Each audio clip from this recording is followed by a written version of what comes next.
So I researched 135 different paid communities of practice, and I dug into their offerings. So 8 key traits in particular. So the size of the community, the price, the plan types, the primary selling points, offer elements and benefits, the proof points they were using, whether they had member requirements or not, and then the platform used. And through that research, 5 types of community emerged.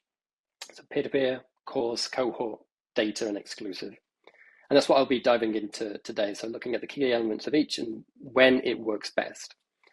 It won't give you all of the answers, but it'll at least give you kind of a starting point, a bit of a framework to kind of guide some of your thinking. And importantly, this is, it's backed by data. It's not just my opinion. So first, I'll start by covering some findings about across the population of communities that I researched kind of as a whole, and then kind of get into those specific kind of types. And so for reference, the communities that I looked at range from 10 members to 120,000 members, and price varied from $1 a month through to $20,000 a month. The average across all of them was $414 a month, but I was kind of inflated by a few particularly kind of high-priced offerings.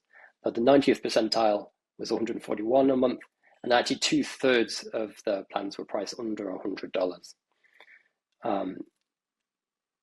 And the kind of distribution kind of looks like that. So the vast majority, they're kind of under that kind of $100 kind of threshold, and then there's very few kind of high price ones where you push it up.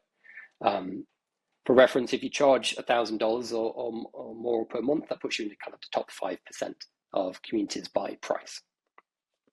The average across some of the platforms like Mighty Networks, for example, is $48 a month. I'm not sure if kind of Mike has specific kind of figures for kind of what it is across Heartbeat. But the interesting thing to me was the kind of the different plan types that were on offer. So they actually were pretty evenly split, 50-50 between a single plan and multiple plans. So where they had tiered pricing, the vast majority of those, over 2/3, actually were just doing it purely from offering a discount based on longer commitments, so quarterly or annual subscriptions.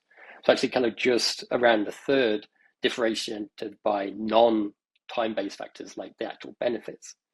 1 in 5 had a lifetime plan option, and that was, as you'll see, is kind of more popular for certain community types than others. Actually, less than 10% offered a trial, either a free trial or one where you pay a nominal amount, like $1 a month or something. And often that's because of the limitation of the platform itself, rather than necessarily, I think, a desire to. But it meant that just 8% offered a freemium offering. So where the actual community or a part of the community is free to access, and then there's optional paid plans to unlock additional access or benefits. And so I think it's kind of underutilized as a model, but often people kind of worry about trying to upsell folks within a kind of community kind of setting. But the biggest kind of determinant of price that I found was who you're targeting as your primary kind of member, more so than any particular kind of community type. So for those running communities aimed at professionals, it's all about the learning and development budget rate. And so this varies by kind of org size. So range typically from $400 to $1,400. Averages around 1,000.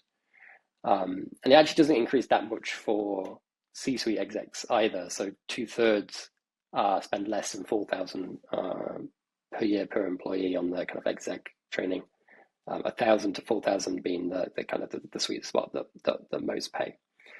The big exception here is founders, especially in kind of SMBs, where there's kind of no formal cap. Essentially, the threshold you have to meet is, will this make me happier, healthier, more effective?